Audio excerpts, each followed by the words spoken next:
Don't make me angry, because you won't like me when I'm angry.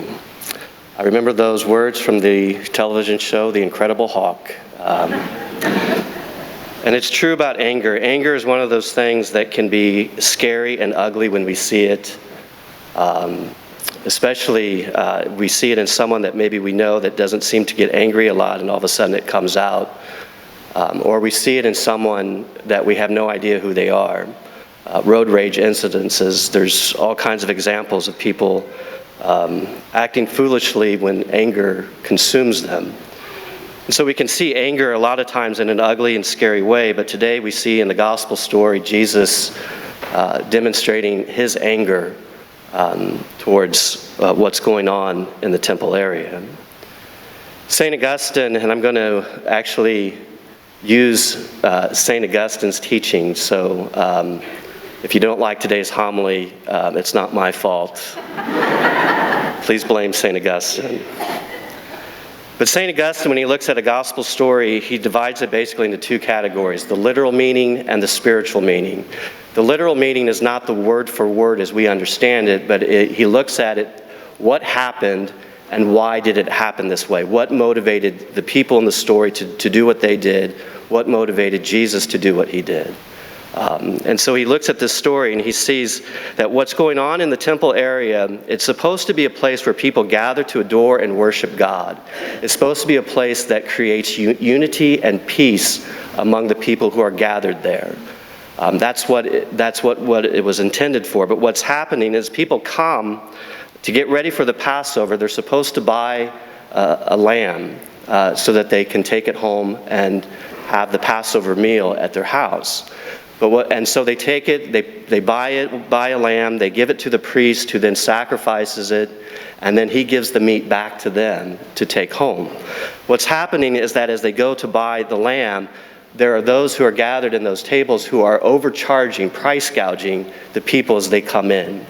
Those who are in charge of the temple area are turning a blind eye to this, probably because they're in on the corruption. They're getting some of the money that's going back. Other people are coming into the temple area and selling things that are not supposed to be sold. And so there's this great scene of corruption taking place inside the temple area. And that's what makes Jesus mad.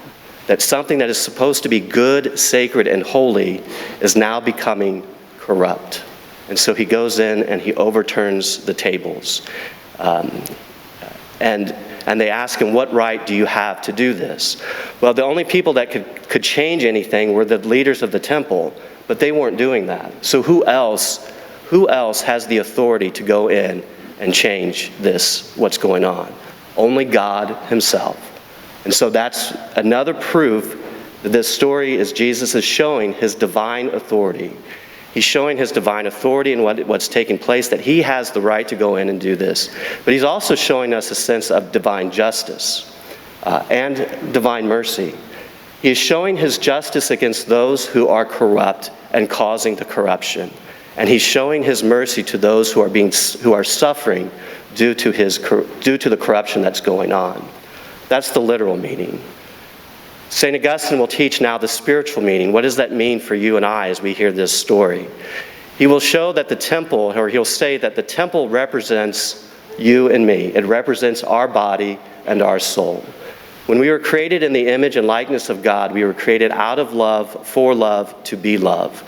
Therefore, we are created to be good, sacred, and holy creatures in the world. Sin corrupts that image.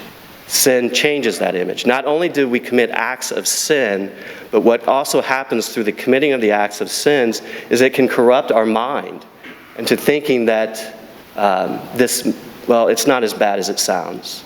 Or I didn't mean to do it that way. We can justify and rationalize our sinfulness. So that's where the corruption comes in. And so when Jesus comes in to cleanse us of our sins, he comes in with that same zeal he did in the temple area. He's ready to go and attack whatever it is that is destroying us, that is corrupting us. He loves us so much that he will go in and with great zeal and turn and cleanse us of our sins. Not only does he wash away our sins, but he also overturns the tables, meaning He changes the way we look at things.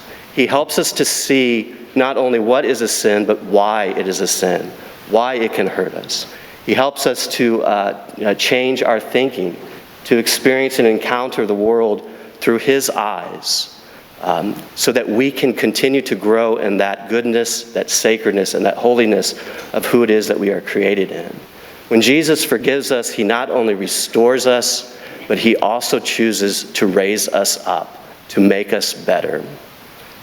All right, I'm done. There's so much more that we could talk about, but I don't think we have enough film, do we?